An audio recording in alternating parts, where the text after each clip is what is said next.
Assalamualaikum warahmatullahi wabarakatuh. Perkenalkan, nama saya Putri Rahmawati dengan NIM 200604005. Mahasiswa Prodi Pendidikan Vokasional Teknik Elektronika, Fakultas Keguruan dan Ilmu Pendidikan Universitas Muhammadiyah Riau.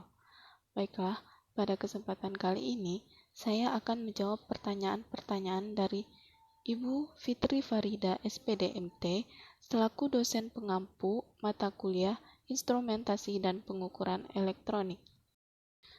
Pertanyaan pertama yaitu, jelaskan jenis-jenis kesalahan dalam pengukuran. Saat melakukan pengukuran, besaran listrik tidak ada yang menghasilkan ketelitian dengan sempurna. Perlu diketahui, ketelitian yang sebenarnya adalah sebab terjadinya kesalahan pengukuran. Kesalahan-kesalahan dalam pengukuran dapat digolongkan menjadi 3 jenis, yaitu yang pertama, kesalahan umum atau gross error, yang kedua, kesalahan sistematis atau systematic error, dan yang ketiga, kesalahan acak atau random error. Kesalahan-kesalahan umum atau gross error. Kesalahan ini kebanyakan disebabkan oleh kesalahan manusia. Di antaranya adalah kesalahan pembacaan alat ukur, penyetelan yang tidak tepat, dan pemakaian instrumen yang tidak sesuai, serta kesalahan penafsiran. Kesalahan ukur juga dapat terjadi karena keteledoran atau kebiasaan-kebiasaan yang buruk, seperti pembacaan yang tidak teliti, pencatatan yang berbeda dari pembacaannya. Agar mendapatkan hasil yang optimal, maka diperlukan pembacaan lebih dari 1 kali. Bisa dilakukan 3 kali, kemudian dirata-rata, jika mungkin dengan pengamatan yang berbeda. Kesalahan ukur juga dapat disebabkan menggunakan voltmeter yang tidak tepat, sehingga menimbulkan efek pembebanan terhadap rangkaian yang menimbulkan kesalahan ukur yang signifikan. Kesalahan ini tidak dapat dihindari, tetapi harus dicegah dan perlu perbaikan. Kesalahan-kesalahan sistematis atau systematic errors. Kesalahan ini disebabkan oleh kekurangan-kekurangan pada instrumen sendiri, seperti kerusakan atau adanya bagian-bagian yang aus dan pengaruh lingkungan terhadap peralatan atau pemakaian. Kesalahan ini merupakan kesalahan yang tidak dapat dihindari dari instrumen karena struktur mekanisnya. Contohnya, gesekan beberapa komponen yang bergerak terhadap bantalan dapat menimbulkan pembacaan yang tidak tepat. Tarikan pegas yang tidak teratur, perpendekan pegas, berkurangnya tarikan karena penanganan yang tidak tepat, atau pembebanan instrumen yang berlebihan. Ini semua akan mengakibatkan kesalahan-kesalahan. Selain itu, kesalahan kalibrasi yang bisa mengakibatkan pembacaan instrumen terlalu tinggi atau terlalu rendah dari yang seharusnya. Cara yang paling tepat untuk mengetahui instrumen tersebut mempunyai kesalahan atau tidak yaitu dengan membandingkan dengan instrumen lain yang memiliki karakteristik yang sama atau terhadap instrumen lain yang akurasinya lebih tinggi. Untuk menghindari kesalahan-kesalahan tersebut dengan cara 1. Memilih instrumen yang tepat untuk pemakaian tertentu. 2. Menggunakan faktor-faktor koreksi setelah mengetahui banyaknya kesalahan. Yang ketiga, mengkalibrasi instrumen tersebut terhadap instrumen standar.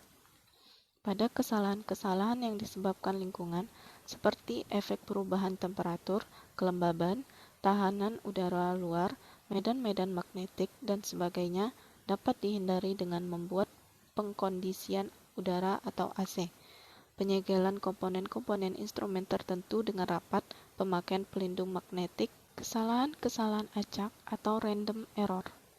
Kesalahan acak yang tidak disengaja diakibatkan oleh penyebab yang tidak dapat langsung diketahui, antara lain sebab perubahan-perubahan parameter atau sistem pengukuran terjadi secara acak. Pada pengukuran yang sudah direncanakan, kesalahan-kesalahan ini biasanya hanya kecil, tapi untuk pekerjaan-pekerjaan yang memerlukan ketelitian tinggi akan berpengaruh. Misalkan suatu tegangan ukur dengan voltmeter dibaca setiap jam. Walaupun instrumen yang digunakan sudah dikalibrasi dan kondisi lingkungan sudah diset dengan sedemikian rupa, tetapi hasil pembacaan akan terjadi perbedaan selama periode pengamatan. Untuk mengatasi kesalahan ini, dengan menambahkan jumlah pembacaan dan menggunakan cara-cara statistik untuk mendapatkan hasil yang akurat. Alat ukur listrik sebelum digunakan untuk mengukur perlu diperhatikan penempatannya. Ini penting karena posisi pada bagian yang bergerak yang menunjukkan besarannya akan dipengaruhi oleh titik berat bagian yang bergerak dari suatu alat ukur tersebut. Oleh karena itu, letak penggunaan alat ukur perlu diperhatikan dengan seksama. Pertanyaan yang kedua. Sebutkan klasifikasi alat ukur. Alat ukur dapat diklasifikasikan menjadi beberapa disiplin kerja yaitu sebagai berikut. Yang pertama, dimensi. Contoh disiplin kerja dimensi yaitu mencakup panjang termasuk lebar dan tinggi, sudut, diameter, dan lain sebagainya. Contoh alat pengukur dimensi yaitu penggaris, jangka sorong, mikrometer, penyiku, dan lain-lain. Yang kedua, massa. Contoh alat ukur pada disiplin kerja massa yaitu timbangan, set timbangan, neraca Ohaus, dan lain sebagainya. Yang ketiga, mekanis. Contoh alat pengukur pada disiplin kerja mekanis yaitu tachometer, torsimeter, stroboskop, dan lain-lain. 4. Fisik. Contoh alat ukur pada disiplin kerja fisik yaitu gelas ukur, flowmeter, densitometer, viskometer, dan lain sebagainya. 5. Listrik. Contoh alat ukur pada disiplin kerja listrik yaitu voltmeter, ampermeter, multimeter, wattmeter, dan lain sebagainya. 6. Suhu. Alat ukur pada disiplin kerja suhu adalah termometer, serta berbagai jenis dan macamnya. 7. Optik. Contoh alat ukur pada disiplin kerja optik yaitu luxmeter, spektrometer, fotometer, dan lain sebagainya. Pertanyaan yang ketiga. Dalam penggunaannya, multimeter harus diposisikan secara seri jika digunakan untuk mengukur arus, dan secara paralel jika mengukur tegangan. Mengapa? Dan apa yang akan terjadi jika diposisikan sebaliknya? Mengukur arus secara paralel, mengukur tegangan secara seri. Jelaskan. Dalam mengukur arus listrik menggunakan multimeter dengan mengarahkan selektor ke skala ampere. Karena pada arus DC dan AC, maka pada saat pemilihan sekal juga disesuaikan dengan kondisi arus yang akan diukur. Jika arus DC, maka pilih DCA. Gambar berikut menunjukkan cara melakukan pengukuran arus listrik. Untuk mengukur arus listrik, avometer dipasang secara seri pada rangkaian kelistrikan yang arusnya akan diukur. Prob positif dipasang dari arah terminal positif baterai dan prob negatif dipasang ke arah terminal negatif baterai. Selanjutnya, lihat hasil pengukuran. Tahanan pada alat ukur ampermeter dibuat sangat kecil sekali atau hampir mendekati angka 0 ohm. Sehingga jika alat ukur ampermeter dipasang secara paralel dengan rangkaian kelistrikan saat pengukuran arus, maka akan terjadi hubungan singkat. Hubungan singkat ini akan merusak alat ukur tersebut. Oleh karena itu, perhatikan secara serius pemasangan alat ukur sebelum melakukan pengukuran. Dalam mengukur tegangan listrik menggunakan multimeter dan menempatkan selektor ke skala voltmeter. Perhatikan juga bahwa ada pilihan DC dan AC.